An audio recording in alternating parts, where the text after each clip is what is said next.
Welcome everyone, please be standing and I'd like to invite Minister Reverend Lucy from St John's Anglican Church to come up to the front and lead us in prayer. Welcome.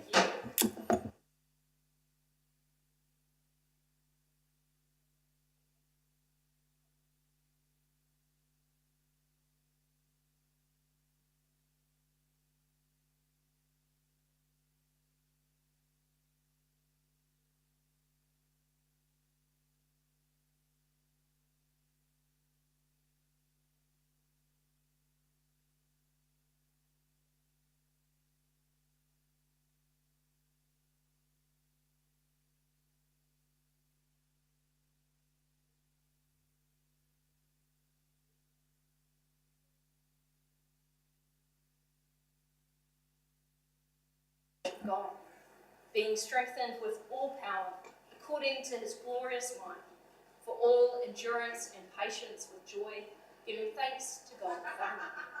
So let us pray. Gracious God, we thank you that you give us leaders to have authority over us. We pray, Lord, for wisdom and discernment around all of their decisions. May they think from the least to the greatest. May they think of how they can build up and equip all for the flourishing in mind, body and spirit. We thank you, God, for the gift of our new King, and we thank you, God, for the gift of this council. May your will be done here on earth as in heaven. In Jesus' mighty name we pray. Amen. Thanks, Reverend Lucy. Really appreciate that. So please stay standing and I'd invite Councillor Parker to lead us in the Waiata.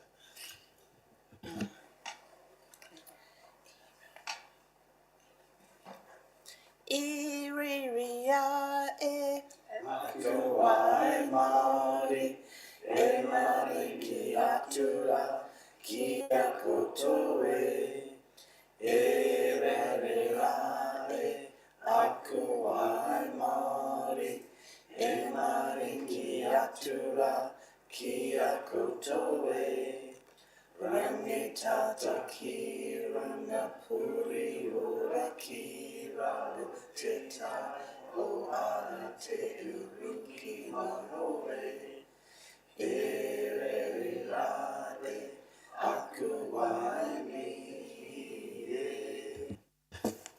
Kia ora. Thanks everyone, please be seated. And thanks Reverend Lucy, really appreciate that. See you later.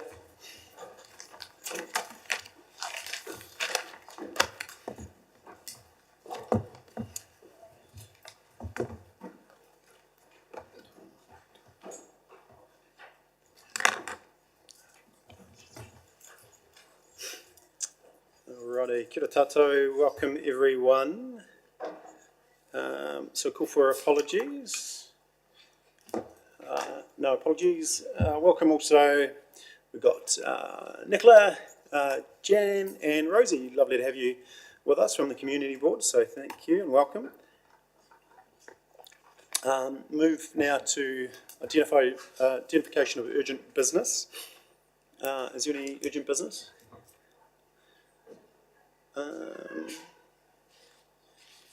I just wanted to raise just two things. One, I just flicked a remit on, I think it was polystyrene or something from Ashburton Council that flicked through. They came through yesterday and they just need support to take that through to National Council for official remit, so they need 5 councils to support that. So just deal with that under urgent business because we need to make a decision to support them. It sort of makes sense. Second one, I just wanted a sort of a discussion briefly around gangs, obviously topical again. We've got the new gang rebels in town waving their flag. Just also wanted to use that opportunity, we might use that opportunity moving forward to talk about some of the topical issues that are out there, maybe on the front page and you know, that are newsworthy that might not necessarily affect council, but might be something that we can potentially help and advocate for if it needs community support. So I just wanted to, moving forward, using some of that time to address some of those things that might be out there and that might value elected members having a view on. So if you're comfortable with those two, comfortable with that, I think we'll just move that. I'll move that. Councillor Pai, happy to second that. Put the motion. All those in favour, please say aye. Against, carried. And then the other one, on a minor nature, I've been liaising with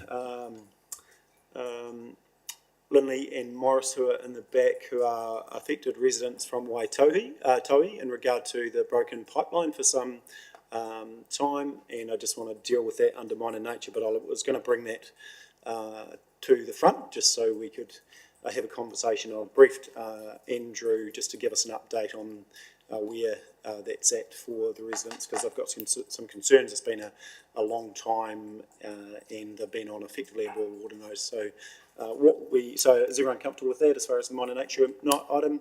So we'll deal with that now. So Andrew, could you please pop up and we'll just get an update on Waitohi Pipeline. Probably the key thing for residents would be the timeline around where that's going to be. Thank you. Thank you, Your Worship.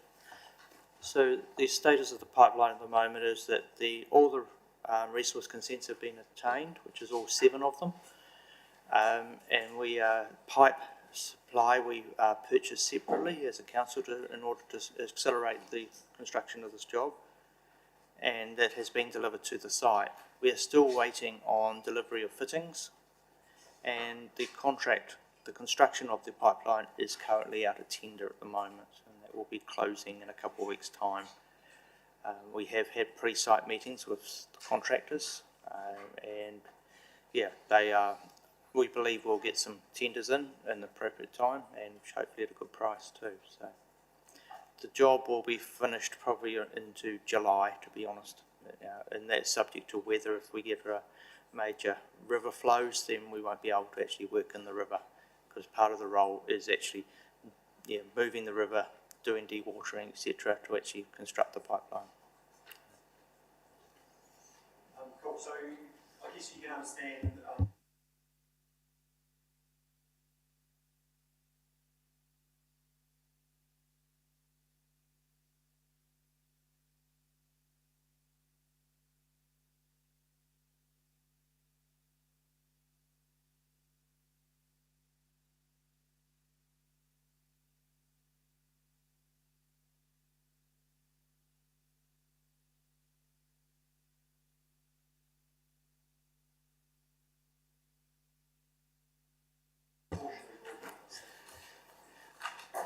Yes, so the water that's been supplied to the Waitohi residents is the same water as they've had for many, many years. It's just that we have a new drinking water standards now, and although the water, and we test it regularly to prove that there is no bacterial in the water, no coliforms, etc., there is a risk of a protozoa, which is your Giardia, Cryptosporidium, and the treatment system in the Waitohi plant is unable to treat that. So that's now the drinking water standards now, new ones, require that there is protozoa protection, and if not, then a precautionary boil water notice is put on.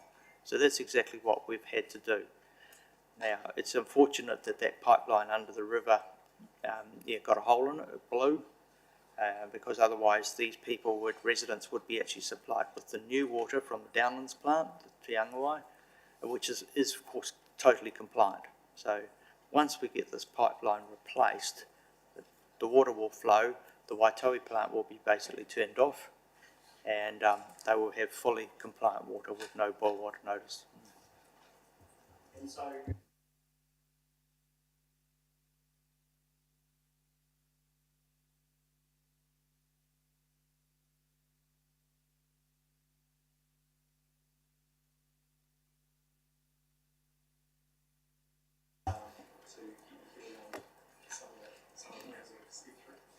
So, yeah, the consenting took a long time, and it wasn't the processing of the consent. That was actually done by ECAM relatively quickly. It was the application that was required for that consent. So we had to do, basically, we had to develop We had to first identify bats, and we actually had to trace them, where they were nesting, where they were going. We actually got lovely pictures of them flying from tree to tree. We had to do that. We had to do, of course, identify lizards. We had to do a complete fish and eel study as well in the river to find it and identify all the fish and the wildlife that's there. And there was also the bird side of things now. That's why, so there was a lot of ecological assessments that had to be done. We also had to do an archaeological one, of course, as well. Now, as a consequence of that, we did actually find quite a lot of wildlife, including bats. So we had to develop just recently, well, beforehand, before part of the consent application, but a bat management plan, a lizard management plan, an eel management plan, a salmon management plan, all through these to support the consent. So, and we're having to, of course, comply with all these management plans as well. They had to be signed off by DOC too, so that took time. So it's extremely complex. It's very time consuming, and I must say can be very frustrating. I can understand the residents' perspective, but this is the law.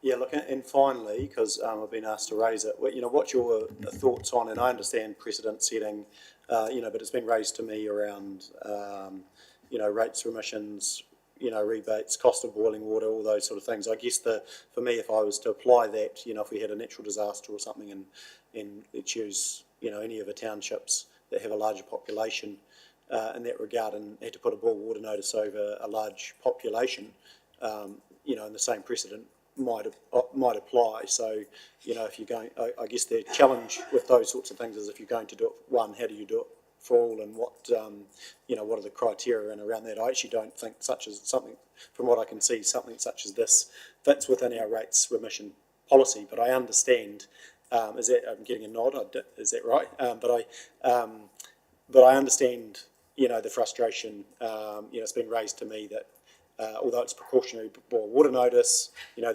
concerns if someone's elderly and, they don't need to get, a bug that, might, potentially hospitalised. And so it is a sort of challenging space, but I just want us to, have you got any thoughts on that, Andrew?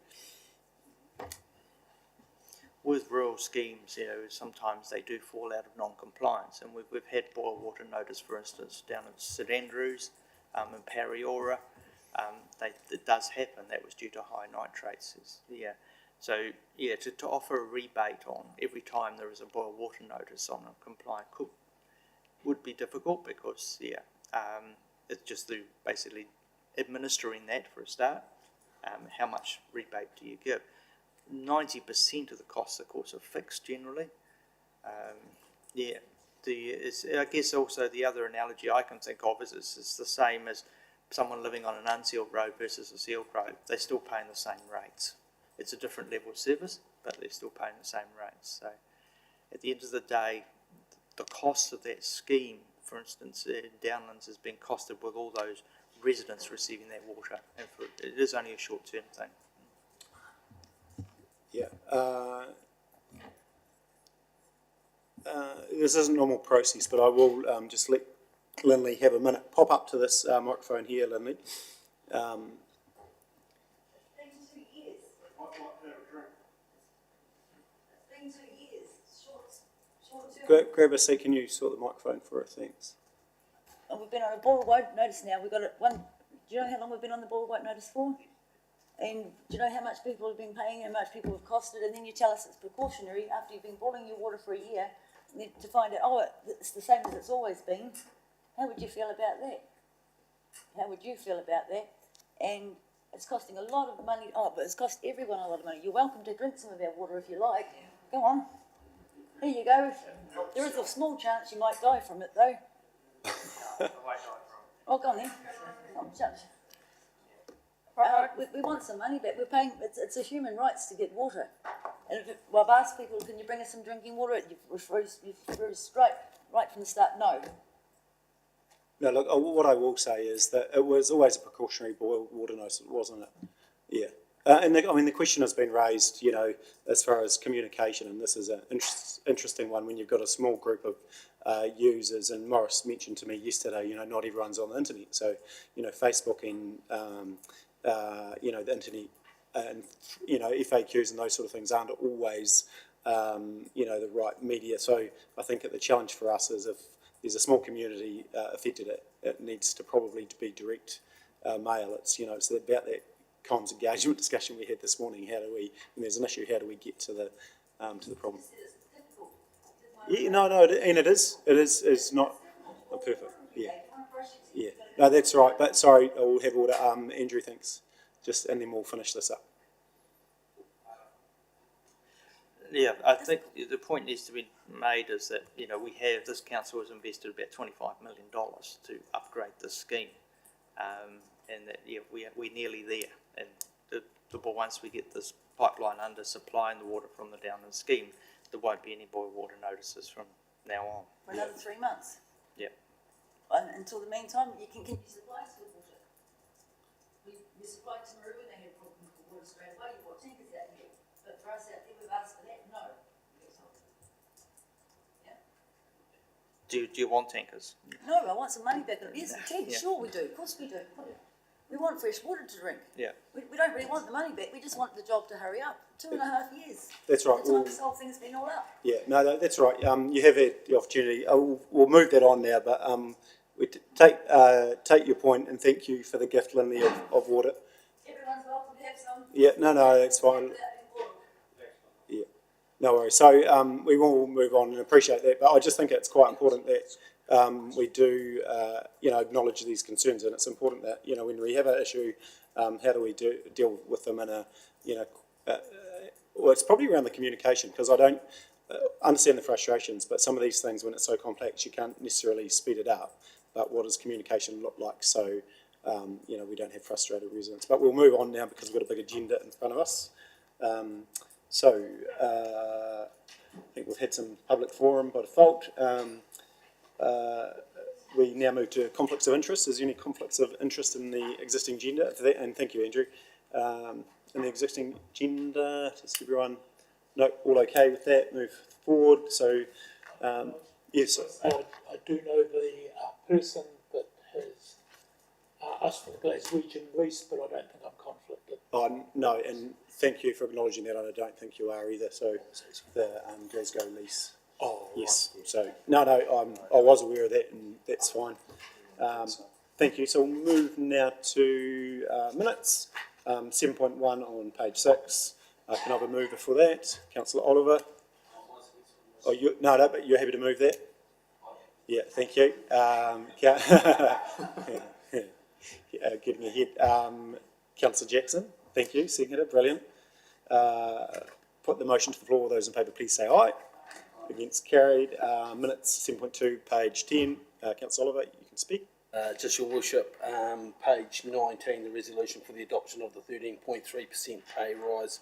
I was in the nays, not the yeas. You've got me in the yeas.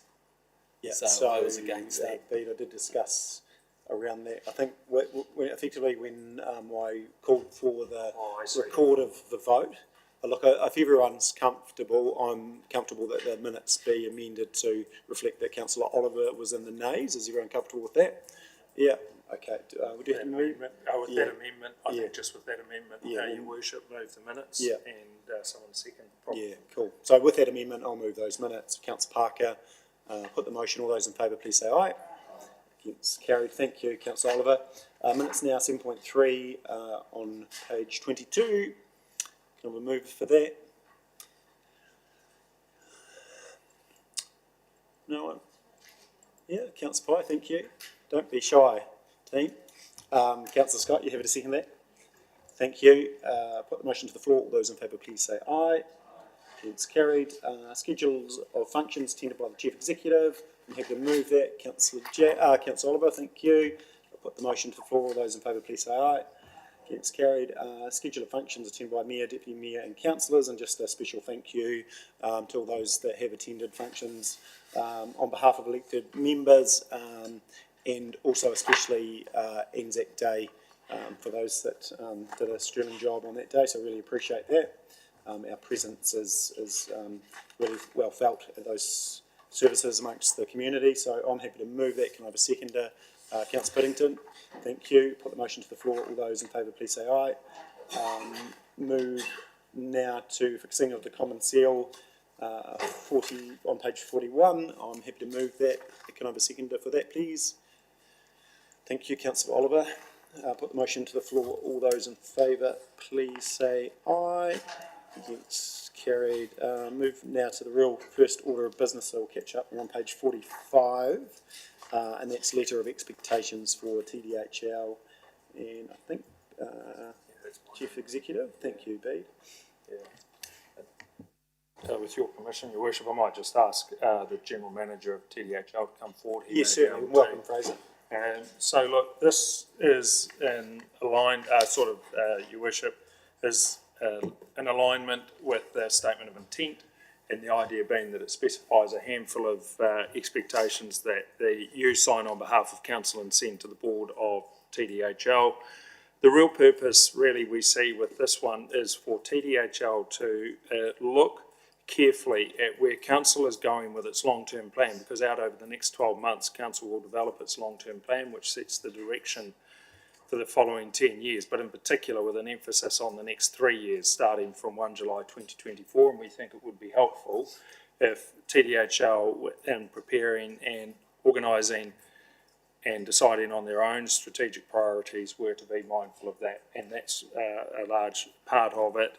So we set that expectation. We think also that it would be helpful if there was clear direction back to Council on the investment priorities and objectives of TDHL, so that there's a clear understanding of where they are going to go. And finally, the preparation of a dividend policy, so that there's certainty for Council as to what revenue it may expect from TDHL. We'll take questions on that, Your Worship. Thank you. And look, just one thing that I think might be worth putting in, and I'm conscious of, I think the strategic alignment makes really good sense. We need to get the alignment with our other CCO as well. Conscious that the strategic direction takes us into specific, property type development, and my question is the current skills matrix around the board table fit for purpose, and can we look to renew that? So does that sit with, it would internally sit with the board to redo, or the chair to lead their skills matrix, would that be correct? And then I'm just conscious that it needs to be up to date for the current business that they're in. Yeah, I think it would be helpful if we were to ask the board to assess and review its skills matrix, particularly if it's looking at its strategic priorities and its investment objectives. That I think would be useful, and we would go back and ask them to assess what their current skills are and what they believe they should be, so that the gap analysis is formulated. Okay, cool. And then they can look to shape what they require in terms of governance. Yep, we can tidy that up if everyone's comfortable with it in the recommendation. Any other further questions from the floor in regard to letter of expectations? Councillor Booth, thank you. We had a report done for us back in 2019 by Martin Jenkins around specifically on the holdings company, and also they sort of indicated that we had been doing a letter of expectation, which is actually, if you've done the IOD course, you actually realise that it's actually a key part of governance. And for us as a shareholder not to be giving a reasonably, not a specific but a generic, but some specific stuff in there in regards to where our expectations are of our investment company, we're probably really not doing our job right, because the company actually does need to know what the shareholder expectations are. And as a group of councillors, we're responsible for the governance of that. So therefore, I think we should have probably had a meeting about that and discussed what, other than the generic stuff that should be going in there, about some of the stuff that we'd like to achieve in the time and the strategy going forward.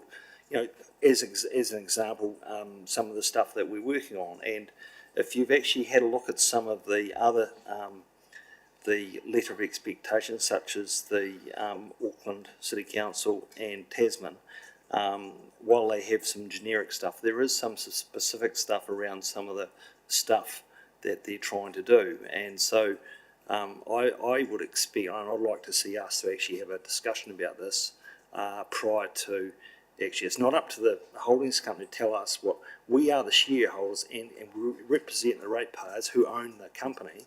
So we actually need to be giving them clear expectations of what we would like them to be trying to achieve. And so it's not onerous, but it's simply, you need to know. And it's clear in the report by Martin Jenkins that there was no direction prior, and no, there was it just kept getting rolled over with no specific information. So I don't think that this is good enough, and that I think we need to go back and actually have a proper workshop. And while there is some specific generic stuff, but there needs to be some specific stuff that we'd actually like to see in there. Look, I guess on your comments, I'm comfortable for us to have that. I mean, you've obviously done some thinking on this. I'm comfortable that we have the discussion now. It's, I think as far as the timing wise, we could do a workshop, and I take your point, and this is probably something that's going to build over time, but it is in front of us. To the point I made, I think it's missing review of skills matrix. What are some of the, my question to you is, what are some of the things that you think are missing, and we can consider them right now. If people are comfortable with that, I think it's a nice, transparent way to approach it. Councillor Pye. I had a bit of a list of things that I thought it was missing under headings. Culture is one of them, around being a good landlord, responsible investments, not bringing our name into disrepute, not those specific words, but those kind of things, being a good shareholder. Thought communication was another heading, so no surprises communication, which I know it happens and it's alluded to elsewhere in our documents, but that's, if that's what we expect, that's what we should say. And proactive communication with stakeholders, including the media. Strategy, I 100% agree it needs to align with our long-term strategic alignment. We talk about economic development a lot, but it's not in here. Investment, about diverse and spreading risks and how they're monitored and reviewed. About the dividend policy and performance together. And it's not just about paying a dividend, it's about performance and performance at the highest level with continual improvement and having financial stability. And then I had a whole section on governance, which you alluded to before, but practicing and promoting good governance both with the holdings company but also with the shareholders that they're shareholders in, which includes, like you talked about, the skills matrix, board charters, and making sure they all align with the strategy. And then my kind of last thing is, how do we then hold account to this letter of expectations? Do we expect a report back from the holdings company each year saying this is how we met your expectations, or this is where we failed to meet your expectations and this is why? Sorry, that was my quick wrap of what I had. Oh, that's great, fantastic. Thank you. And Fraser, would you like to maybe comment on the piece around accountability? Thank you, Your Worship. Mayor, councillors, thanks for having me today. It's really good to be able to hear your feedback directly. I think overall, the letter of expectations is sort of like an icing on the cake sometimes, and the SOI is the icing on the cake of the relationship between the organisations. We need to have an ongoing and open conversation about each other's expectations and what's going on and what is being delivered. That's where that alignment with the LTP becomes really, really important, which we need to work towards. And when you go through your next LTP cycle, we can align closer to you on that. But a lot of those things, Councillor Booth and Pye, we can, are definitely accommodatable and are within the existing statement of intent and can be highlighted and given more prominence. And I suppose that's definitely one of the key, holding to account. At the end of the day, there's got to be that bottom line. We've said all these things. How are you as a shareholder going to be able to simply and easily go, yep, you've done what we've wanted to do? And that's why we highlighted those really simple KPIs and the activity KPIs, turning up and managing associates and generating return. We've tried to make those really simple, but I think we can probably do some more work around those to ensure we're meeting those as governance, investments, communications, and relationship pieces. So I'll go Councillor Scott and then Councillor Booth. I was a little bit like Michelle, I had a bit of a list too, but being mindful not to replicate the statement of intent. I think our job here is to have clear guidance around the expectations of TDHL. And I was actually quite surprised that you didn't have a SIPO. I thought that would have been something that was well and truly ingrained in TDHL, so that actually was a bit of a red flag for me. Some of the smaller organisations I'm involved in have SIPOs, so yeah, definitely keen to make sure that that is definitely on your annual priority list. I think for me too is actually our role was the strategic direction for TDHL and setting some annual priorities and being able to measure those, and I think that's what Michelle's saying. Some of the areas I thought too that was missing in here is around our expectations around community engagement, our expectations around, you know, specific performance measures, and I just think, yeah, and our relationship between TDC and TDHL. So what are our communication channels, our expectations and our collaboration? So I think that it needs a little bit more work, and I think, and that's only to support TDHL, so that they have really good clear guidance on our aspirations. Fantastic, thank you. Councillor Booth. Yeah, look, the example that I was looking at with the with Auckland was it's basically for it includes the triennial, so it's like a clear direction for 3 years basically, and with perhaps some minor tweaks, but certainly we should you know, you need to know what our expectations are as a group, a governance group, and so it starts from that. Thank you. And are you comfortable that that's picked up well enough within point 1 of the letter, that long-term strategic alignment with LTP, or do you need that to be threshed out? Not really, no. I'd like to see a lot more in it. Yeah. Yeah, no, that's cool. Anyone else like to make a question or comment? You have to take either, and then I've sort of got a pathway forward. No, that's cool. So, look, I think we've recorded the balance of what's been said today, and I think probably just as far as moving this forward, what we might do, if everyone's comfortable, because we do need to hit timelines on this, is that we might look to delegate just some authority for final sign-off. So what we'll do is encapsulate, you know, some of the things that have been discussed: culture, skills matrix, sitting under government, take your point, comms, no surprises, proactive, dividend policy together with performance, that's correct, yeah. And then that, what does accountability look like?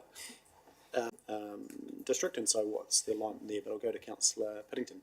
Yeah, my one was going to be around that economic development and some sort of relationship with Venture Timaru, so we're on the same rocker. But what I'd like to suggest, Nigel, is perhaps yourself, Alan, Stacey and Councillor Pye get together and just tweak it, and then you sign it off, because you're the three that are driving it on this occasion, if they're comfortable with that, because I think it is a bit light the way it sits, and that's no disrespect to TDHL, but we can't hold them to account unless we've given them what we need. That's unfair.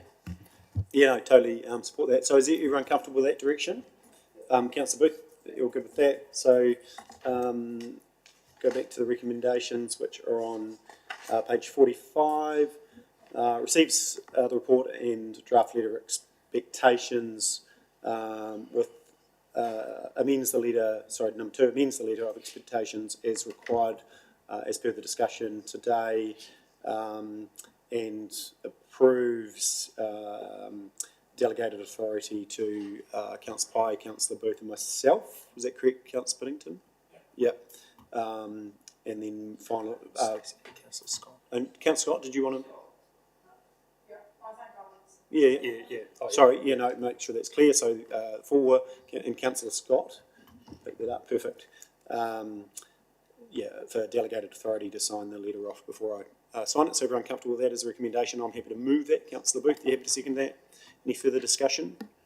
No, we'll put the motion. All those in favour, please say aye. Against, carried. Brilliant. Thanks, Mr Munro. And sorry, just for the record, I did have an apology from the chair, Mark Rogers, which I'll just, if you could please note. Thank you. So move now to 9.3, which is financial report for the year. And I'm sure there'll be lots of questions, and just taking from our learnings this morning to both focus on the positive and also the opportunity to improve. So we'll pass over to the team to present. Thank you. Kia ora koutou, your worship, councillors. While three of us sit here at the table today, the report in front of you is the work of across our organisation and does not reflect the amount of mahi that goes into delivering this to you today. You will notice this is the 9-month report, which includes reporting on our non-financial KPIs as well as our financial KPIs. You'll notice there's some highlights and some issues raised.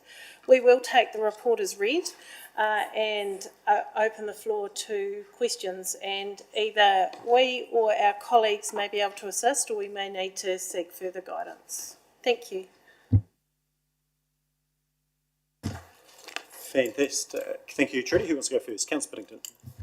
Well, as usual, I've got a few questions, so I'll try and only hit the highlights.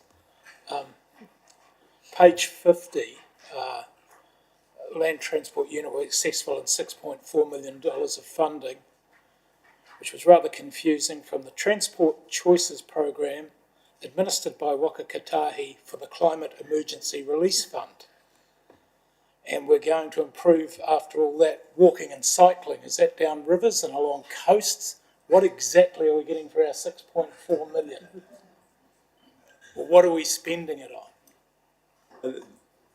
This is a great example of central government policy collecting funding and saying it's going to climate change, but actually having no real effect. And although we welcome the funding, and the team have done a great job, it's a great example of what's wrong with our system. But I'll let Andrew speak to the details. Yeah, thank you. So this funding is for walkways and cycleways. The purpose of the funding is to try and get people out of their private cars and using active transport. So it is basically on-road works, effectively, transport corridors. It is not for your recreational off-road cycleways or walkways there. So we have a number of projects we are working through. We're working through. This funding is over the next 2 years. And we are in discussions with Waka to Hahi on the actual each individual projects. But an example which has just been finished is the port one down there, so the separated cycleway. But we've certainly got plans for other parts of Timaru as well. It's coming from the Climate Emergency Release Fund, which is the government fund, because of its contribution to removing gas emissions or carbon. Mm-hmm. Thanks, Andrew. Well done on getting the funding. Any update, just while we're on Waka Kotahi, on the main road that you still bounce down? When are they coming to seal that? Now we've got the cycleways sorted out of the Climate Emergency Release Fund. No, I haven't got any update, I'm sorry. Yeah, we're constantly reminding them of the state of that highway. They did, though, give us a date, didn't they? Yes, so the commitment was for the next financial year, and on that I talked with James Cagle from Waka Kotahi this morning, and the reason for the conversation was actually he's due to speak with us in July, so we'll have the opportunity then as a council, but he was highlighting the fact that they're starting to move forward on community consultation around road safety improvements from Timaru through to St Andrews, but was very conscious that he hadn't had the opportunity to get in front of our council first, was just highlighting the fact that it was probably around the wrong way, but we'll have that opportunity in July to speak with James directly. I'll have one more question, then I'll let someone else have a go. Page 54. Now I've got to get it. It it's just around capital delivery. We've got an underspend on $14 million to date. How close are we going to get to 90% of our capital spend in 3 months? That's my concern. We're already $15 million behind in the spend. We've only got 3 months to go. Where are we going to land? And I know that's looking forward from this report, but I'd like to know where we currently sit. There's a number of projects that have fallen behind. Yeah, our forecast at the moment is 57 million. Where the 90% value is 76 million. So we are going to be short of that 90% value. But yeah, having said that, we've $17 million is tied up in the theatre project, which is being deferred. Yeah, so there's quite a substantial amount there.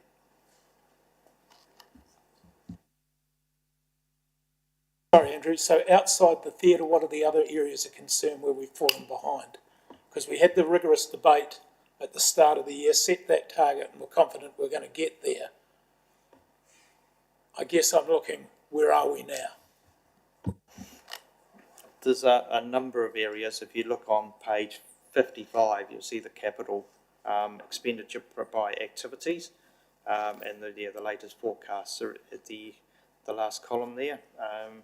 There are some under expenditures going to be in community support area, and that's around the airport terminal extension. Has not, that's been deferred to next financial year due to we're going to work out through some issues with the tower side of things. In roading and footpaths, there is a little bit of slowdown in that area on a couple of projects. I think it's mainly due to savings rather than actually work not being delivered. In sewer, again, a lot of these are due to savings, and certainly in the waste minimisation area, there's going to be about $1 million saving there. That's due to a tender for a landfill capping, which actually came in $1 million. The tender price was $1 million below budget. So some of these are actually real savings. They're not just deferment of projects. It would be good to have that noted though somewhere coming forward. Because I'm just looking at the numbers and I'm really concerned. If I had that explanation with it, I might be less concerned.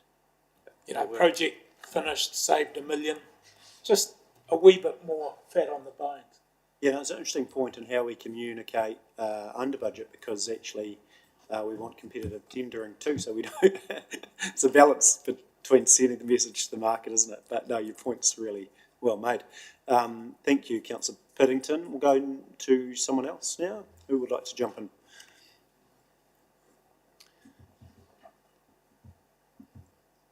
Councillor Pye, thank you. I have a couple of questions. My first one is the Audit New Zealand process. Where are we at with that? Acknowledging this is outside of Council's control, but...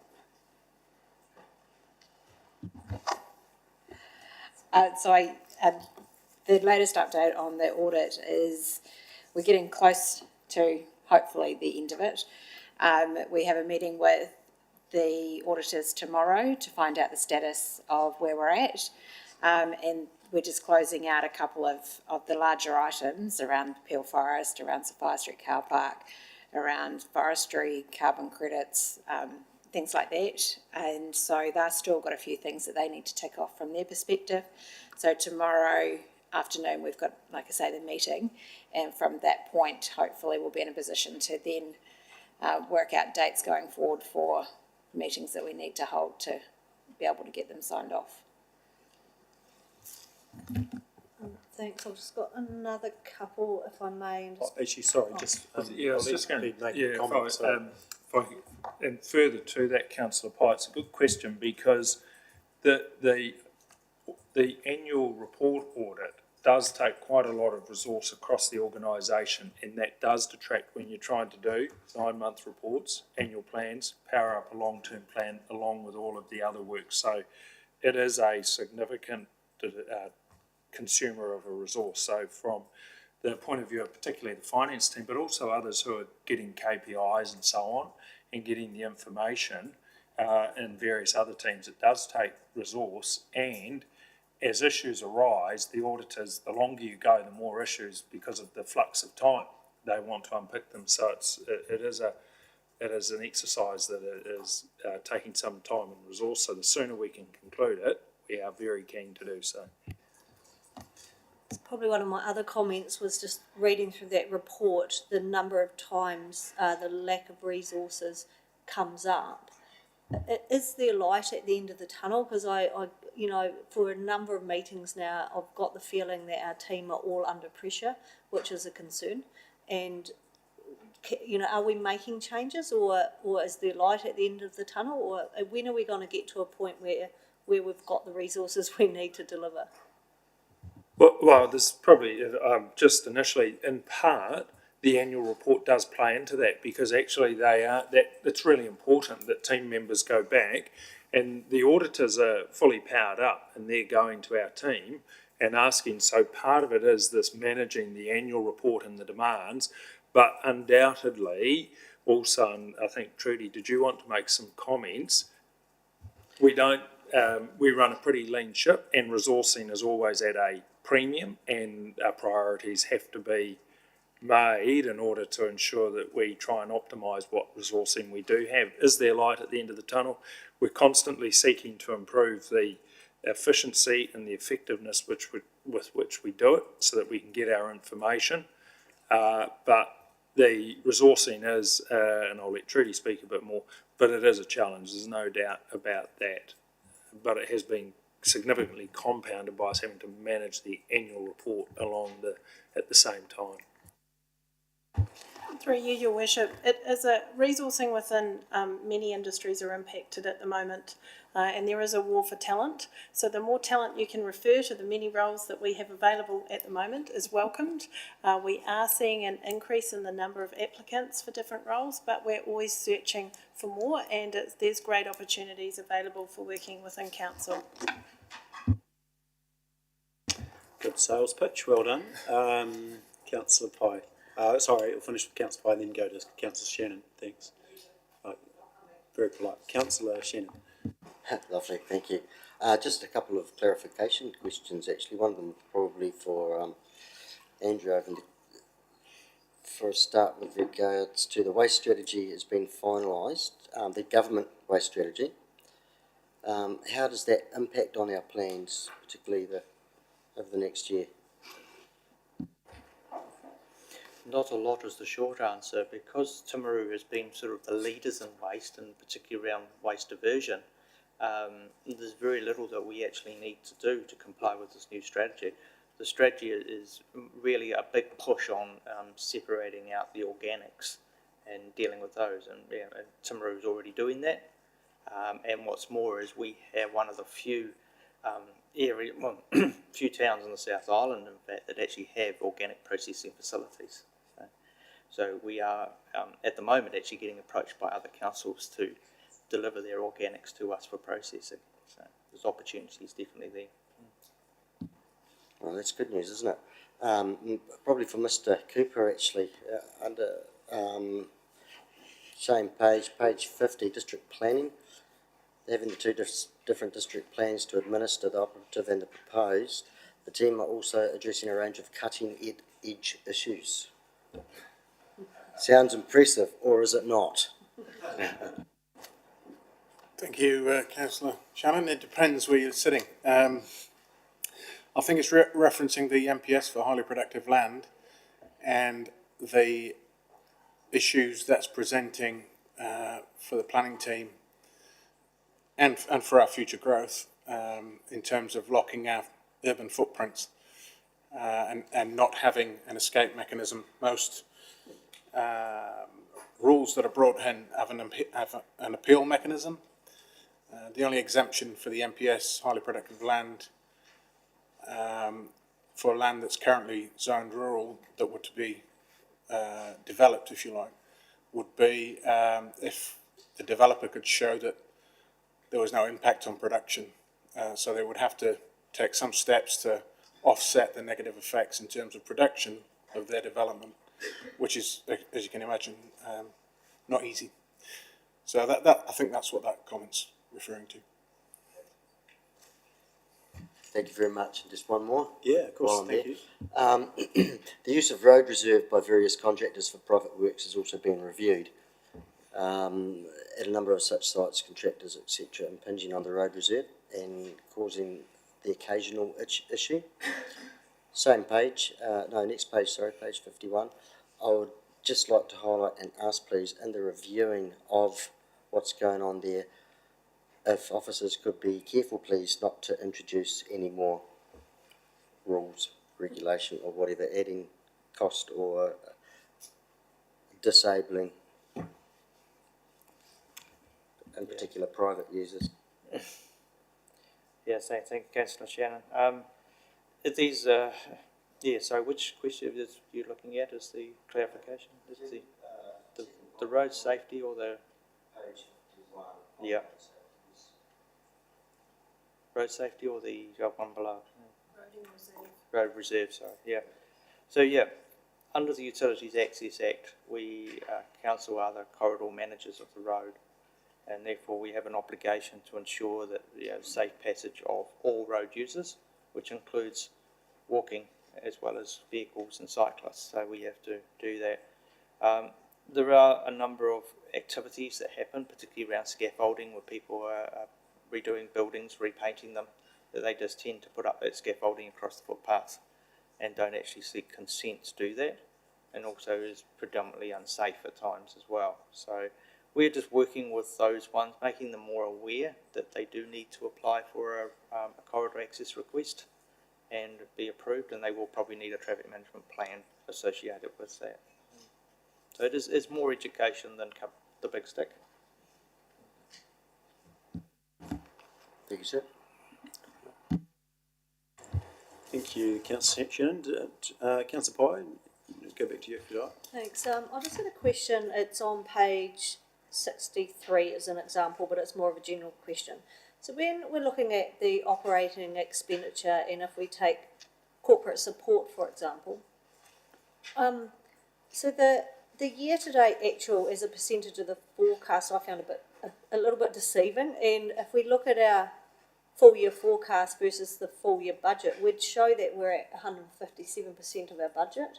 And so I guess my wider question is, what are the delegations and what happens? Does the tap turn off, or do we just go shivers, we're a bit over budget and we'll just carry on? Because there's quite a few of those expenses will end up being well over budget. I think I've worked out roading would be at 123 and overall would be 140% of budget, yet we're only delivering, not specific to roading in general, we're 114% of budget, but we've only delivered 76% of capital work, so that's the forecast. Yeah, so Councillor Pye, in regard to the roading footpath side of things, the operating, we do slow down as we get into the winter period, so there's usually a big hit on drainage works, road sealing, and also unsealed road maintenance. But yeah, in the winter it tends to drop down. So yes, we are probably going to be reasonably to target. It was probably more a question for Trudy, but thank you, Mr. Dixon. Around how does the budgeting process work, and when we're over budget, what actually happens? Through you, Your Worship. So I will defer to my colleague because I haven't been here through a budgeting process. But what usually happens with unfunded or unbudgeted expenditure, depending on the amount, and I look to my Chief Executive, would trigger that anything that was over and above can't be spent until it's endorsed by council or the relevant committee that's allowed the spend. And I will hand over the ball. Yeah, it's a good question, but so it depends on where it arises through you, Your Worship. But if you take, in some areas we do get additional funding from central government to go and undertake areas. So if you look at corporate support, I think you'll find we've got considerably more revenue. Is that correct, Andrea? And therefore, and it might be tied for us to go and do or undertake a particular activity, such as around Three Waters, where council accepts that there's going to be additional expenditure, but it is tied to additional funding. So that is part of it. But the other part is, what do we do if we're over budget? Then what we tend to do is look at the budget as a whole that has been allocated and operate within an overall fiscal envelope, and we bring it back where we need to in order to get council approval for expenditure. Right, thank you. Yeah, and probably we can follow up more to the point, and I think your points around at what point does it come back to council versus internal delegations, so we keep oversight of. Yeah. And some of that relates, if I can just add, some of it relates to areas like depreciation, which are effectively an entry to reflect what is happening, and it's a provision, if you like, rather than an actual expenditure item. But it does flow into increasing our overall expenditure. But that's an entry that we put through. So there's a sort of a range of issues, but happy to elaborate, that it drives it. Yeah, no, that's good. I just really wanted to understand the accountability rather than getting an annual report for last year, which is way too late, and I acknowledge that's not council's fault. And then going, oh, whoops, we blew the budget, and you're nearly a year down the track before we can actually do anything about it. Yeah, no, it is a really good point.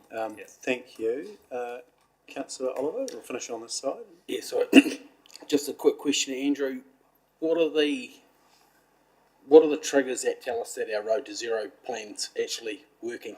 Because clearly it says there that we've had more injuries than the year previous, but we're boxing on with the zero targets, Road to Zero. How are we gauging that Road to Zero is actually working? Yeah, through you, Your Worship. We don't have a lot of ways of measuring it. At the end of the day, it's very crude. It is the number of fatalities and serious injuries on our roads is the point. But we do have reasonably few, so you can have quite a high in 1 year, low in another year. We're constantly doing safety improvements on the roads. We are, in section upgrades, putting in roundabouts. We are doing all that work. And I think if we look at the long-term trend, which is what you got to when it comes to road safety, because it is behaviour change, we are still trending downwards. Even though we've had a bit of a bad year this year, overall trending over the last sort of 5 to 10 years is trending downwards. So I believe that we are making headway in this, but it is very much behaviour, and it does rely on other partners as well, particularly enforcement side of things through the police. That's good news.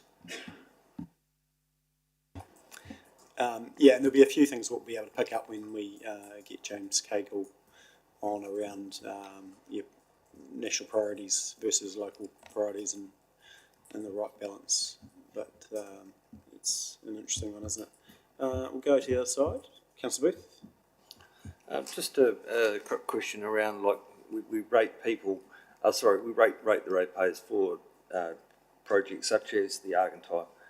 We did rate them for earthquake strengthening, etc., and there was money collected to do that. What actually happens to that money that actually hasn't been spent? Is that sitting in a capital account somewhere, or is it spent somewhere else?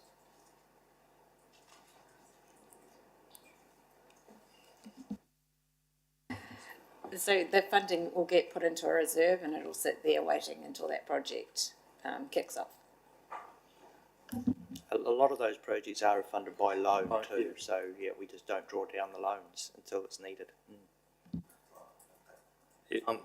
Just obviously looking at some of these numbers, and certainly in your report around about in page 54, about some of these unfavourables, and it's sort of quite confusing. You've got gains on interest swaps, and then you've got deficits because interest is a lot more. It's almost like it should almost just be one sort of interest expense. If I'm right, averaging, we're above our average interest rate we're occurring now is around 4%. So based on 200 million, that 8 million in interest expense is actually being shown in other expenses. Is that it seems to be lost. It should be like a separate line item, so because it's actually quite a significant number, and it shouldn't just be sort of buried in other expenses, where I assume it is. Is it fine? So your interest expense is sitting in your finance costs line. Yeah. Councillor Booth, what I think you've got is the value of the swap, which is an asset. So that's the movement that gets reflected. Yeah. And then we have the interest expense and finance expense, but then we look at the spread between the interest received because of what we receive on the swap and the interest we pay. And so what we tend to do is look at the margin between the two as opposed to what was originally budgeted. To see, because obviously although our interest costs are going up, we look to offset it with an increased revenue in terms of finance revenue received. So can anyone tell me how much interest we're actually paying at the moment? Yeah, the finance costs are on page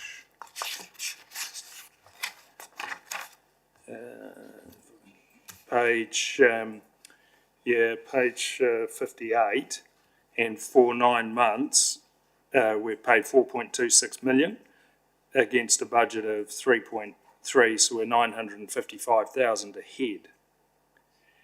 And then, but if you look up the top, we've received interest of 2.2 against a budgeted amount of 721, so we're 1,560 ahead. So that's what I mean by we tend to look at the two and compare what we receive against what we pay. But the interest costs we've paid to date are 4.2 million for the 9 months.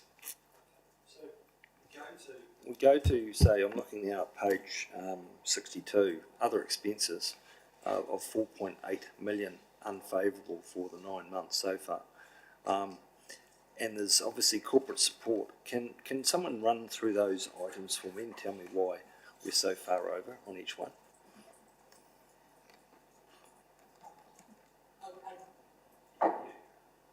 We would have to do some work on that. There's a little bit, because we've incurred what's allocated to corporate support. Some of those finance costs that we have incurred, that's where they've gone into corporate support. So we're 800,000 over budget. So if you look at most of the finance cost is borne by the corporate support function in council. And so that's where that goes. So that's 800,000. Right. Our professional fees, we're over there in terms of how much we've used against the budget. And our IT services are also over budget, because a number of our IT costs, such as licensing for software and so on, also go into the corporate support function. So that's what makes up that number.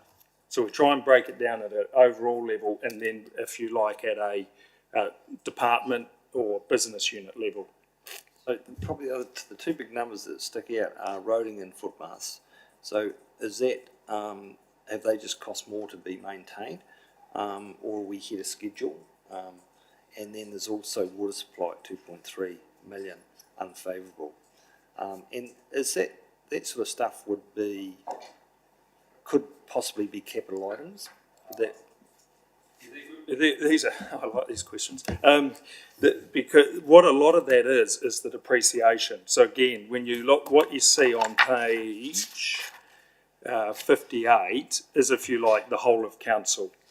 And when it shows that depreciation, if you like, is running at 5.8 million over the budget. What we then do is go into which activities or departments, if you like, does that depreciation go? And on page 65, you'll see that 2.2 million of that depreciation has gone into, of that overspend, has gone into roading and footpaths. So of that 4.41 million that is unfavourable, 2.2 relates to depreciation. And that reflects the,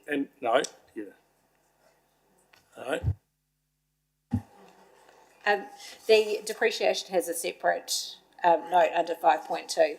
So the other expenses on page 62, the 2 million and the 2.3 million to do with water supply, that's the contracts that are over from an operational perspective. So, but isn't the depreciation allocated into the business unit? no, we're not talking, we're talking overall council at this point. So the question was around the other expenses being 4.8 million. Yeah. So that's the roading and the water supply are the same contracts that have been over for the whole year. Is that right? Yeah, and there would be some additional staffing costs on there, which has been covered. Then take water supply, for instance, we had transition funding with the water reform, so yeah, there is additional staff there, but it's matched by the additional revenue. And likewise with roading and footpaths, again, with the transport choices funding, we, as you've been to fund additional resource to actually deliver those programs. That's quite right, but I think Councillor Booth, you're asking why roading and footpaths has got a variance on page 63 of 4.1 million, weren't you?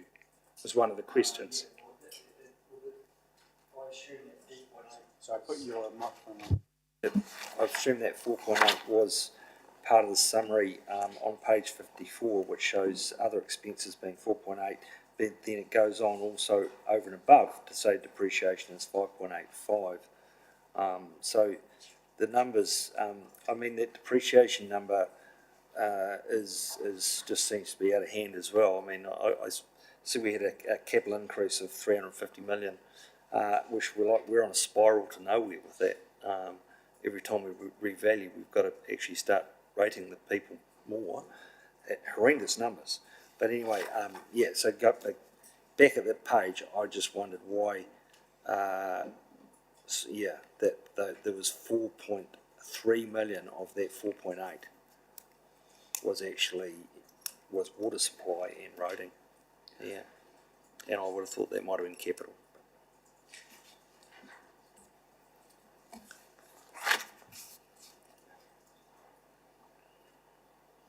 Yeah, I mean, at the end, just concerned that we're so far over.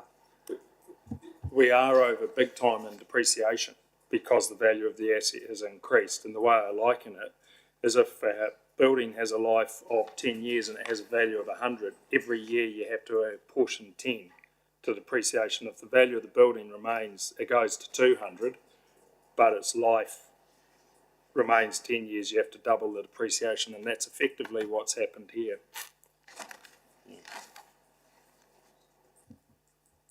Yeah, I think that's a wider conversation for LTP and financial strategy and how we deal with those cost increases sitting in roading, etc. moving forward. But I take your point. That depreciation is covered on the page prior to that 61, 5.8. So that's separate. They're separate numbers. Sorry. What we're presenting, it's the way the information's presented. We're presenting an all of council position on page 58. And so that shows as though you were looking, that's the all of council, and those operating expenditure effectively have 4 categories: personnel, depreciation, finance and other expenses. What we then do is go to page 63 and show them by activity. And then we say, what is causing the overruns in each of the activities, which is a breakdown of what's on that page 58.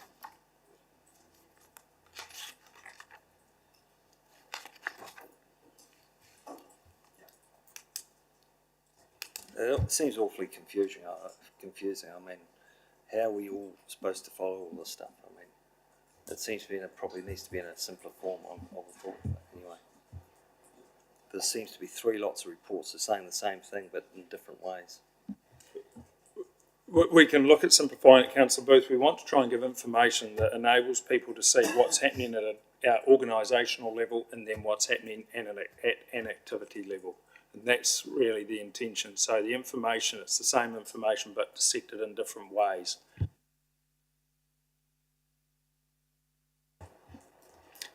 Okay, steering forward, Councillor Parker, Councillor Jackson, Councillor Burt, Councillor Scott, any questions, comments? Yeah, Councillor Parker. I don't have a question, but I have a comment. Yep, you're allowed a comment. Just really pleased to see the upgrade in the Anzac Square public toilets. So they were pretty undesirable beforehand. Great for the community, great for our truck drivers and delivery drivers that stop along that way, and great for our community that partake in active transport to be able to use some new facilities. So thank you. The question on that, are the older toilets being discontinued effectively, or are they both remaining? Can anyone answer that? Through your worship, I'll have to come back to you. Yeah, Don't that's know, all right. off the top of my head. Yeah, Councillor Puddington. Yeah, just a couple of questions no one else touched on just quickly. Page 65, the underspend of 501 on earthquake-prone buildings, is that for the Egantai, or have we got other buildings that we are strengthening? Through you, your worship, I'll have to come back to you on that question. Okay, thank you. I think that's actually possibly with other buildings, but yeah, we'll come back to that. Yeah, just if I can have some clarity. And just following on the Egantai theme, do we still have the 700k of Better Off funding for the Egantai? Because I notice on page 87, and I'd like Andrew to give an explanation, because he knows best, we seem to have lost 15 million from the Orangi Stadium project that was coming in a tranche of government funding that we told our community groups we were getting. Looks now in a line that's disappeared. So what value did you say, Councillor Puddington? 15 million, page 87. 15 million from... See? The second tranche. Yeah, so was that was originally tagged? Oh yeah, okay. I didn't. Yeah, it's sort of a bit of pie in the sky. I never had any realistic. Yeah, no, you told the community in the second tranche we would be getting 15 million, and it had been allocated to a project. Yeah. So rather than dismissing it in a line on a report, if we could actually have some meat on the bones, knowing it's not our problem. Yeah, that's a fair comment, Councillor Puddington. Yeah, but I can confirm that tranche 1 is still available. Yeah, so the $700,000 allocated Egantai is still going to be there. Yeah, so tranche 1 is $5 million, or just under $5 million. So that is still going to deliver that. The government is, but it's the tranche 2 that has been removed following the reorganisation of the water boundaries. They just sent us an email saying it's gone. How did that? We didn't even get that, to be honest. It was Okay, we just had to read the paper to realise Yeah.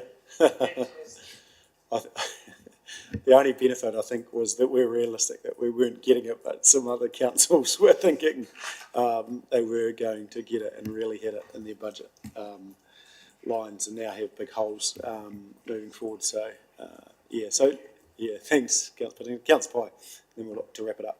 I just have one more comment and question, and just for the record, I did write this note before our workshop earlier, but I really like the reports that you've done on the project completion. They were really good, and I think they tell a good story, and so well done on the projects that have been completed and within budget.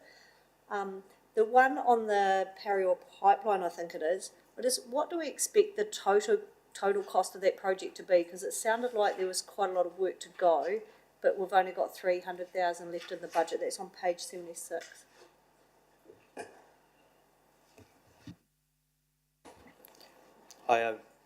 Unfortunately, I don't have the final cost. That will be where I can work that out based on there. But yeah, there have been some additional costs associated with that project.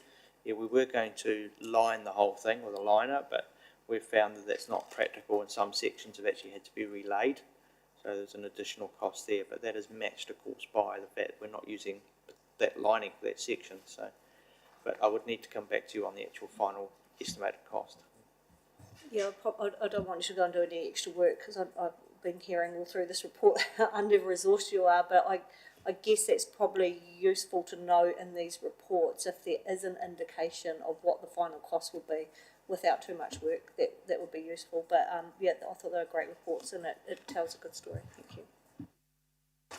Yeah, thank you, and you raise a really good point. I love these reports, and it's really easy reading for members of the public too, but I just emphasise that it needs to be really easy for people to find those on the website, because people are interested in this, and it's really easy for them to digest. Councillor Scott. Just since we're moving on to key projects, I was just two things from me. page 70 on the Theatre Royal key project update. I just wondered in that timeline whether we needed some stop goes there, because there will be decisions that will need to come back to council on cost, and I feel like that is missing because it just looks like, oh, we're happy days and off we go. And you know how I feel about that. So I just want to make sure that, you know, so for example, where it goes August, September, it stays, we're going to start demolition and proof of site. Well, there'll be at some point there's going to be some true costs starting to come through that need to be brought back here. So I think the community needs to know there are stop goes still. I would like to see that. And then page 85, just around City Town Program, that section earthquake prone buildings liaison. Is there a report or something on that? I'd be interested in seeing where that is at with our CBD. Because I presume that means a person. Does it? Oh yeah, so do we have like is there something that, just some background reading that I could... You're correct, it is a person that is out there doing that and liaising with building owners. They navigate them through the earthquake-prone building process. They're not doing any assessments. Very well received, by the way, by the Chamber of Commerce this morning. Try that, yeah. Yeah, very well received, yeah. So, yeah, we will be getting a report, and we're quite happy to present that. Yeah, that's a good point. It's been a pretty good resource and would be good to get an update. Go Councillor Puddington and then Councillor Booth. Then we'll look to wrap up, team. Just on that report, earthquake prone, now we've got a person in the field, it would be good to actually have a count of the buildings in the CBD, know how many have been strengthened, know how many intend to strengthen, and how many are going to unlikely to strengthen, so we get a feel for the main street, because we've got some pretty big buildings there that are 3-storied that I wonder in the end whether the building owner is getting enough return to actually strengthen. And, you know, as we're building a city town type project, that sort of information would be gold.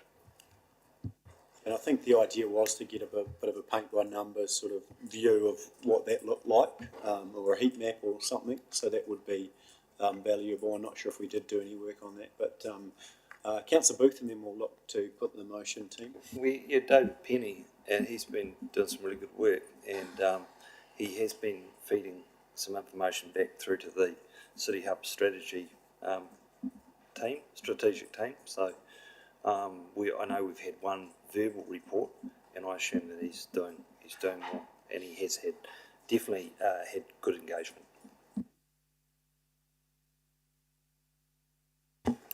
Thank you. Anything further? We'll move now to recommendations on page 40 and 49.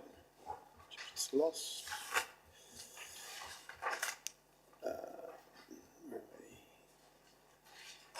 So just to receive a note, we've got 1, 2 and 3. Happy to move that. Can I have a seconder for that? Councillor Puddington, thank you. Put the motion. All those in favour, please say aye. Against, carried. Brilliant. Thank you. We appreciate that. Move now to page 88, which is submission to Ministry of Transport, charging our future national EV strategy.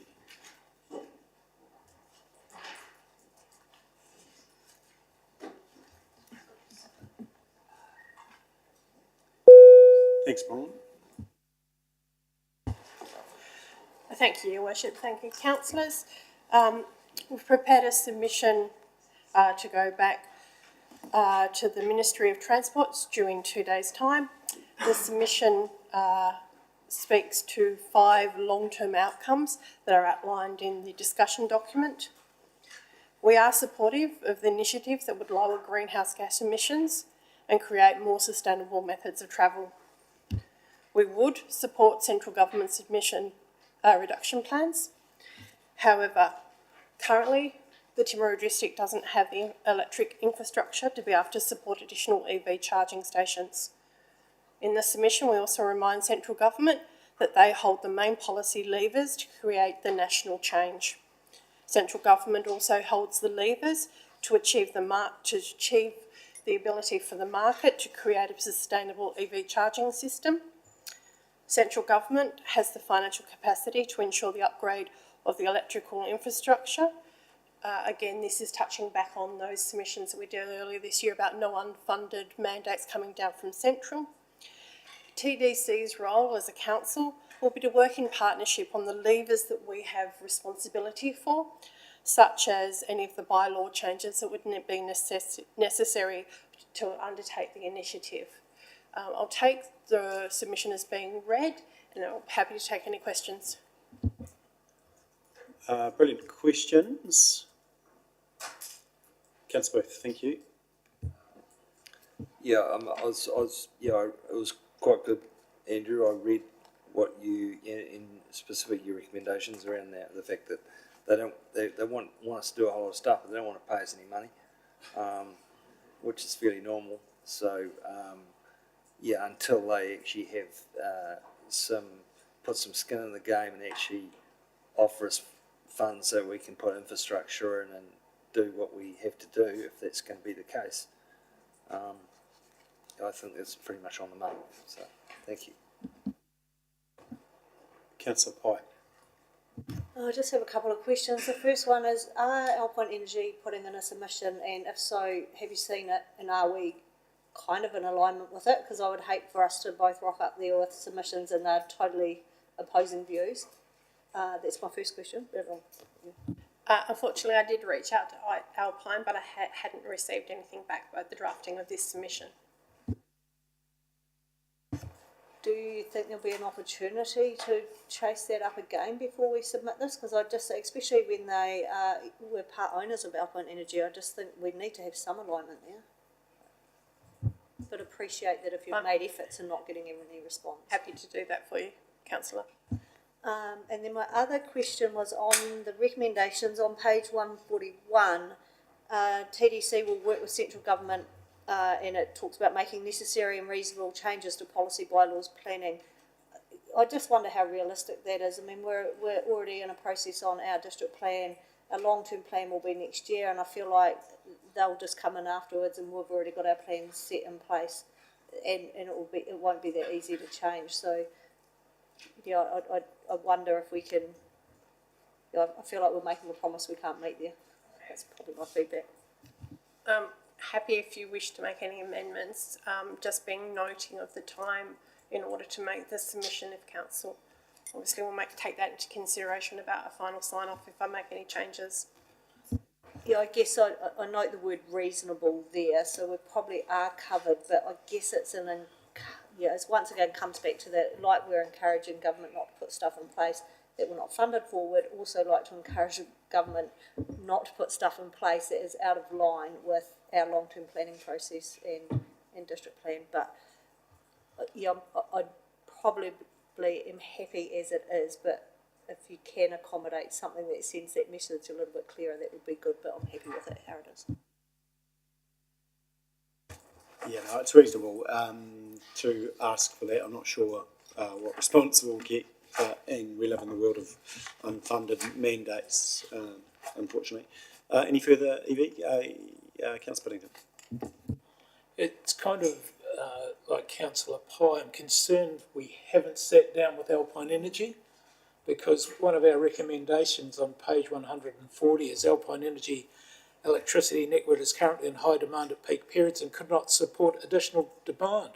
We're supporting the need for further investigation into the local electricity network by Alpine to minimise the stress or risk of failure of the network. I mean, that's massive if our networks start to fail. So I'm wondering whether, in fact, it should be chief executive to chief executive, because while it's about EVs, I know it's also about infrastructure, so we should be aligning ourselves. And it's not a criticism of the work provided, but more holistically, I guess.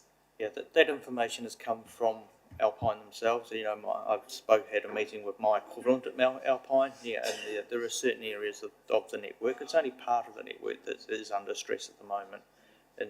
and they are busy negotiating, but of course, they have to get their electricity from Transpower, so there's another party that's involved in the. Understand that, Andrew, but if I read that, I'd be concerned, as I was when I did read it. You know, and your point is a really good one, because I make assumption that this national EV strategy will feed into the overall energy strategy. It'll just be part of it, which isn't in place when they're already, you know, putting ECA funding out to, you know, make those changes to process heat and those sorts of things. It's a great example of sort of cart before the horse. Ideals ruling before strategy, unfortunately. You know, certainly happy to run it past Alpine before we submit. Yeah, I kind of.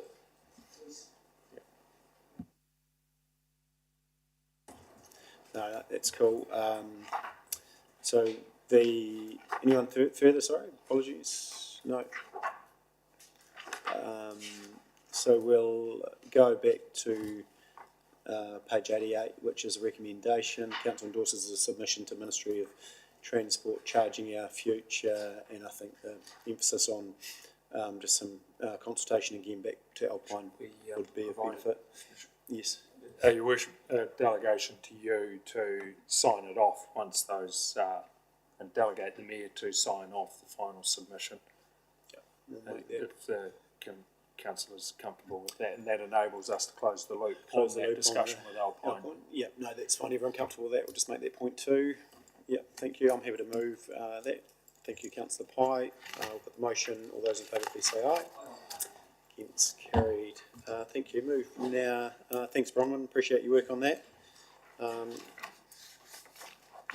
now to page 144.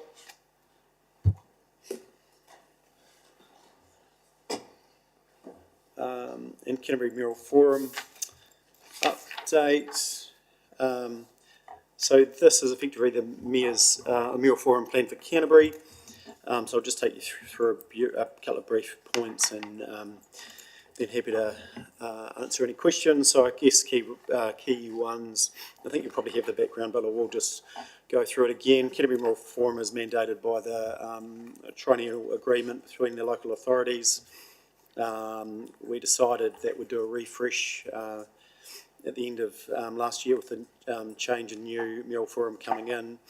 Effectively, the plan is the Mural Forum's strategic plan for the triennium, and I guess the probably key thing is that the decision was made not to totally reinvent the plan, but do effectively a refresh on the whole. It appeared that it was fit for purpose, but I guess the key thing that came out from discussions and workshop was around how we be a little bit more nimble, agile, and focus on some of those key priorities. So 3 immediate priorities currently are advocating with government for permanent and co-investment in flood protection to protect local and national assets and contribute to more sustainable regional economies. I think we'd all endorse that, but happy to have any feedback, but a really big one for certainly the wider South Canterbury and all of Canterbury. Advocating with government for immigration and skills policy that works for Canterbury as a subset as opposed to that New Zealand Inc. approach. And third priority, seeking to collaborate with central government to develop an integrated approach to transport funding and increase the level of funding available for the Canterbury transport network. So there again, another key one, something we've been driving, something that we've focused on with the Benji Patterson report as well. Tomorrow and Thursday, all the mayors are in Wellington presenting to ministers of government, so presenting the plan effectively in the key priority areas. We've got, I believe, 9 ministers that are making their time on Thursday with half-hour slots, and everyone is up.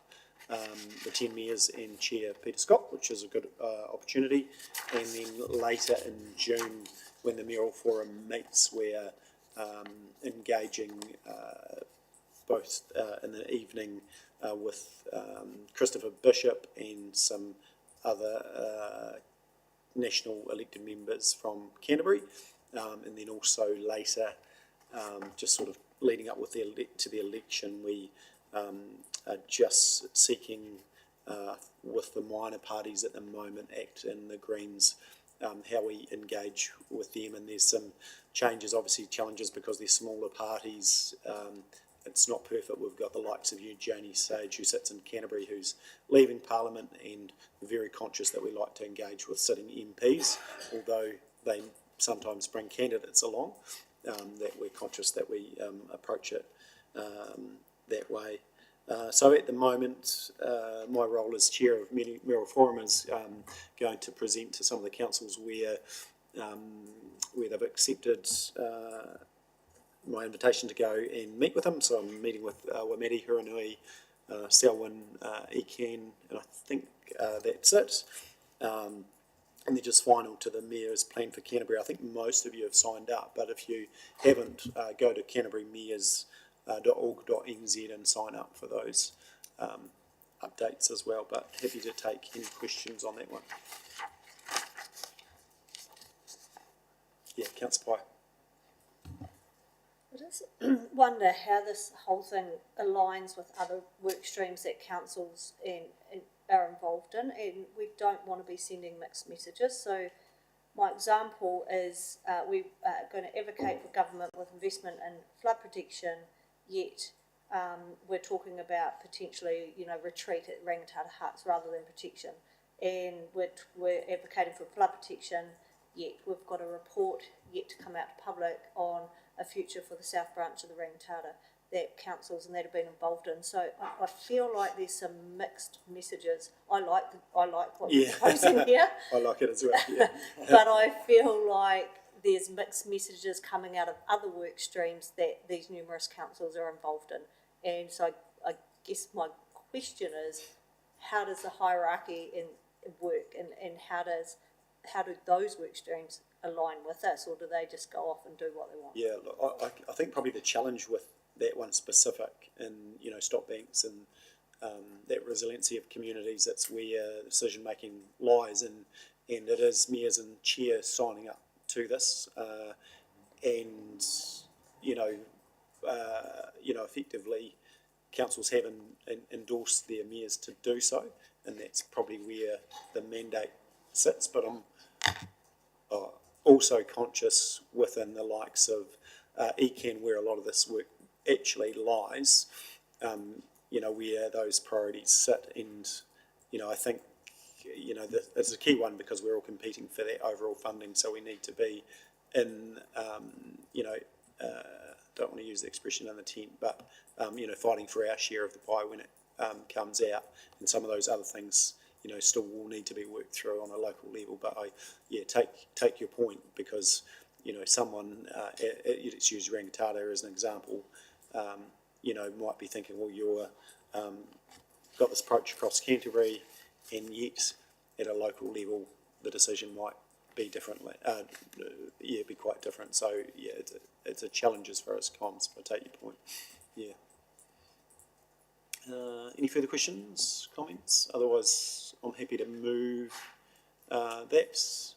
And I think the key one for this is, and it's interesting from an elected member point of view, mayors, pop off on this one, and we meet quarterly, and just, challenge me if you think I'm not communicating, appropriately in this one, but, pick up from some of those from the website, Canterbury Mayors, as well, if there's anything that you want to need to drill into. But I think what I like about the priorities and the opportunity to be nimble is that, hey, if there's, different focus after the election on certain things, that we might drop a priority and move on to something else. But, a couple of those key ones are going to be there. The likes of skills, that'd be great if that dropped off at some point, and might drop off sooner than the others. But, we're going to have a challenge around transport funding and the co-investment probably for some time, especially on the back of Cyclone Gabrielle. So I move that. Councillor Shannon, thank you. Put the motion. All those in favour, please say aye. Against, carried.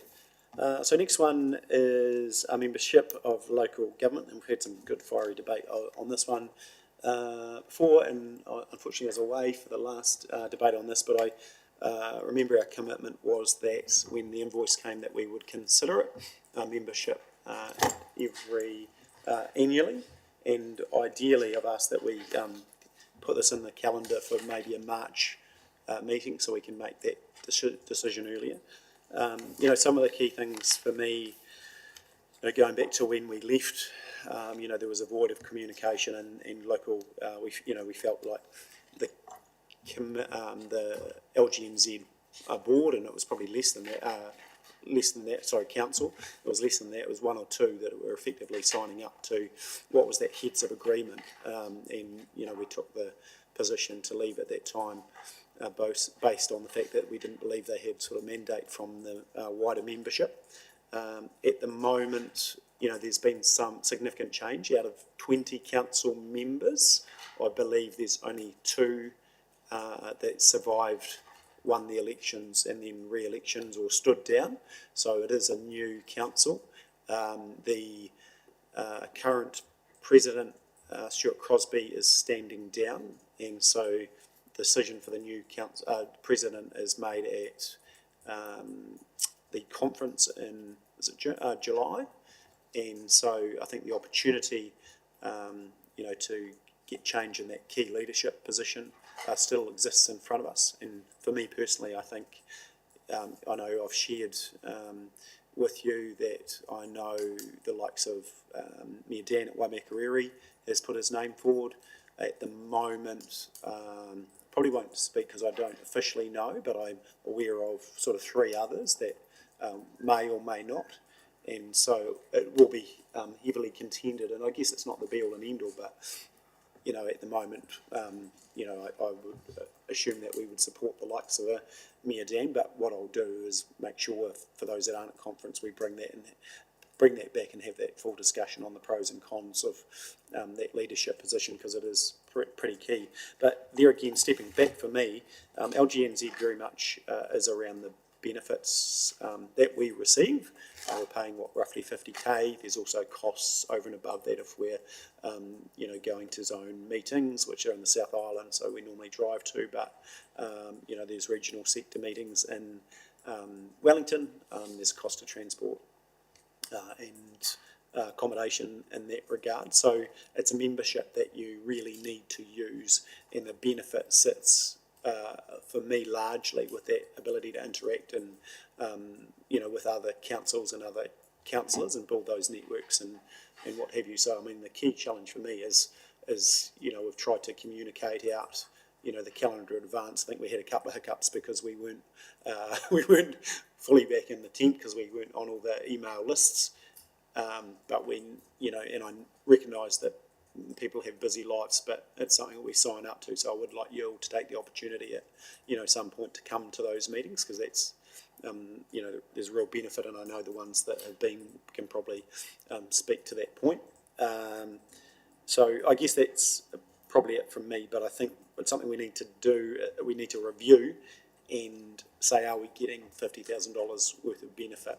And I would say if we're not actively going to these events, then that would be a concern for me, because I don't think we would be getting full benefit. But happy to take who's Councillor Parker, thanks. Thank you, Mayor Brown. That's my question. Has the membership been well used over the past 12 months? Has this council been attending, using the website, reading the emails? I haven't, because I was unsubscribed, so that's only just been fixed up today.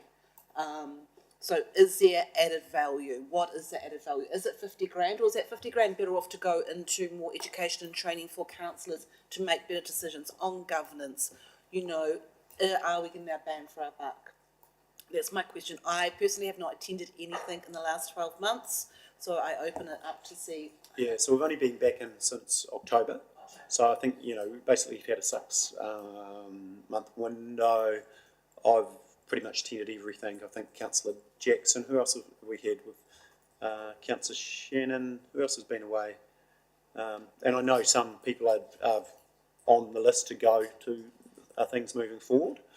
But as an example, in Zone 5 and 6, I know it was a bit of a haul to Queenstown. It takes a couple of days out, and I recognise that, you know, there were school holidays and things like that. But, you know, because the costs were less because it's in the South Island, that one as an example, you know, some councils, you know, had 5 councillors attend. And it was, you know, really good content. You normally have ministers, you know, coming. And probably the key one that I would encourage you all to get to is come up to rural and provincial. There's real benefit in that one. And I know, I think Councillor Shannon and Councillor Booth are coming to the all of sector meeting in a week or so. Yeah. But yeah, happy to take any further questions, comments. Councillor Booth. Yeah, I guess while the membership number's 51,000, you can probably safely assume there's another $50,000 in expenses for staff and flights and accommodation. I guess my major beef last time was that the same people were involved that had basically sold us down the down the path with the Free Waters, and that was just. And unfortunately, the chief executive is still there, which she was one of the key people, and the chairman, by the sound of it, is stepping down. So yeah, I guess I've got mixed feelings about it, but I guess if you were to compare elected members versus staff, is really for the 80% elected members is the benefit? Would that be right? Well, I'd have to ask staff in that regard, but I'd say at least 80% sits with elected members versus staff. It's more Taitoa, isn't it? Yeah, through you, Your Worship. So LGNZ's for the political arm, although undoubtedly we as officers benefit from the research and policy that they produce. But the SOLGAM, or it's now called Taitoara, is, if you like, the parallel body for officers who give us support and advice in terms of where we go, or another source of where we go for local government intel and collateral. But we do get, officers do use LGNZ as well in terms of the material and policy advice they create and use. So in the past, when we were within the group, did we use their services, such as they do provide services to councils, the specific parts? Yeah, I mean, as an example, you were at the inaugural workshops and stuff. We used LGNZ quite heavily through that period. For new elected members 3 years ago, but obviously at the time when we were planning the last one, we weren't a member, so we looked outside of that. And saying that, I'd say we probably had a better, quality presentation from the people that we used. And look, they do have some other training services and that they've put forward, but there's an extra cost. It's like the add-on. So there again, for us, I think the key things are, are we happy with the direction and the change around that governance table? And we won't know that probably until the conference, and then we probably won't see that for another 6 months out, which I think probably times well with another review in March next year. And then, it's as much as you want to put into it. And that's the key thing. If you're not looking on, their website, if you're not attending functions, then, sorry. Yeah, through you, Your Worship. If I give an example of where staff do have some involvement, LGNZ really put together what was known as the Road Efficiency Group, and one of our officers was extensively involved in that, and that was a partnership between local government, LGNZ, officers of territorial authorities, and Waka Kotahi, in terms of advocating for models that were beneficial. So that was a way that we had some significant benefit through LGNZ, and that was one of our officers being involved with that, and that did produce significant benefits for the sector, as well as helping us as a council. So it's through those sorts of alliances and arrangements that we can get some benefit through other than just elected members, but it is primarily the elected members' political advocacy body. Councillor Shannon. Yeah, it's possibly the timing of things that makes this a more difficult decision, I think. That when we signed back up in October, didn't we? And when does that year end? The end of March. Yeah, and there's yet quite a bit of, as you alluded to, quite a bit of stuff to go through in terms of re-elections of president and what have you, and because these advocacy groups, as far as what we do here, it could be and it should be a powerful thing, just like Canterbury Mayoral Forum. It's a powerful thing, and if this was working effectively for us, there is great value in that, and LGNZ speaking on our behalf and using them to lobby for things that need to happen. And it's possibly been the flavour of the last while that's been compromised somewhat, and we don't really know what's going to happen come October, and again with the potential changes internally. And from the meeting I went to in Wellington to have the first look at that future for local government presentation, to see that early on what that could potentially look like, and then if LGNZ was functioning well as an advocacy group, what it could do to affect positive change within that space. I see what it could do, and I'd like to stick around to see what that does look like.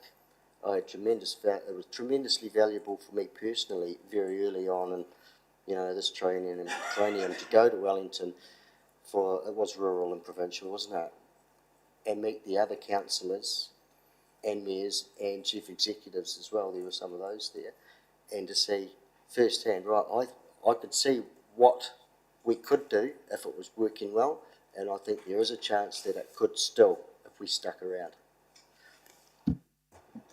Yeah, thank you.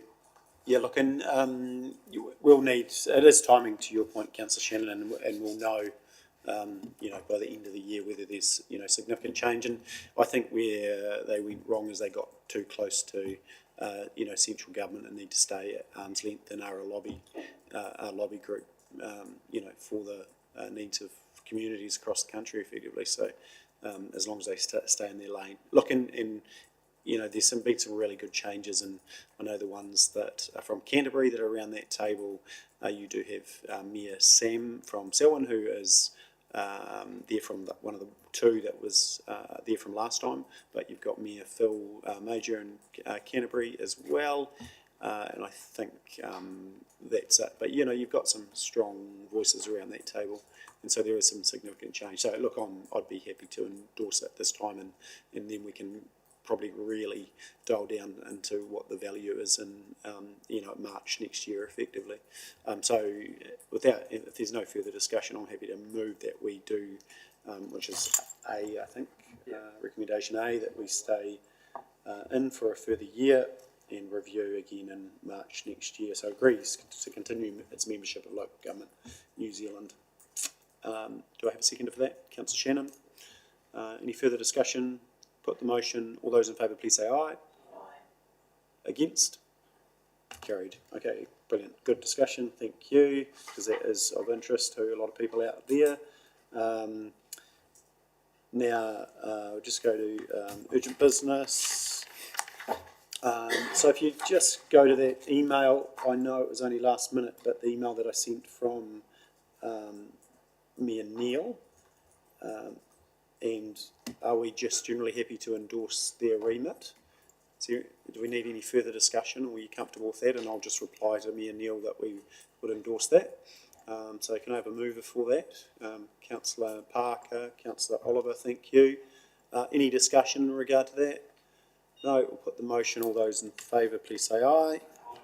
Against? Carried, thank you. And the last one, as far as urgent business, I'm just concerns around further gang presence, and I know this doesn't, sit with us, but the there's people in the community that look to us for leadership in this space, and I guess the tools are limited. I know some former policemen within this room will be able to tell me, but we can advocate for our community, and such as writing letters to MPs and police commissioner, etc. So I guess what I'd like you to endorse that I do just that, and say that, hey, we do have some concern in our community. We don't want the presence of any more gangs, getting entrenched in any way. Just remember, and I remember the last time with the headhunters talking to a retailer down the main street, and he said around a individual, which was one of the leaders of the gangs, always, quite a nice guy. He was, one-on-one, he was, quite good to talk to, and I did point out the fact that, well, hey, that same guy is happy to, deal drugs and supply drugs to your children, to sometimes parents, brothers and sisters, and they're only here as an organised crime group to profit, from basically what is social destruction in our community. So I'd just like, happy to have any further discussion, but just that you endorse that I do follow up with the police minister, and I actually don't know who the police minister is. They seem to change, so who's the current police minister? Yeah. But any, is it? Yeah, it might be. So any comments around that? Yeah, Councillor Burt? I need to say that this would be an opportunity, given that there's been a change of district commander here. I think, from what I understand from the guys on the ground, that we're going to get a different flavour for exactly what's happening out there. The Rebels are another franchised gang from Australia that are part of this 501 sort of franchising that's gone through the country. There's figures of 700% increase in gang membership. All the disaffected people out there that are looking, for somewhere to be relevant. And although they are more of a covert sort of strategy than the previous years and what have you, because they've got business to run. If you tie it with some of the increases in petty crime that's really creeping into our community at the moment, you'll see there's a correlation directly with the supply, quantity and availability of drugs. And it'd be really good to get the district commander, new district commander in here, one to introduce herself and talk to the councillors and understand exactly where that's going. Yeah, that's a great idea, and I haven't met with her, but I think that would be great. I'm sure she would welcome a catch up with all of us, so we can follow that action up. Any further comment? I'll just move that council endorses the mayor contact Minister Ginny Anderson, just on this issue of our concerns around potential proliferation of gang activity in the district. Councillor Oliver, happy to happy to second that. Brilliant. I'll put the motion. All those in favour, please say aye. Against, carried. Okay, so that's the main agenda. Minor nature, I think we're covered, and thank you for having that discussion on Waitohi. We'll now move to exclusion of the public on page 212. I'm happy to I'm happy to move that, and I'll have a seconder. Councillor Pye, thank you. Put the motion. All those in favour, please say aye. Against, carried. And just take 5 minutes.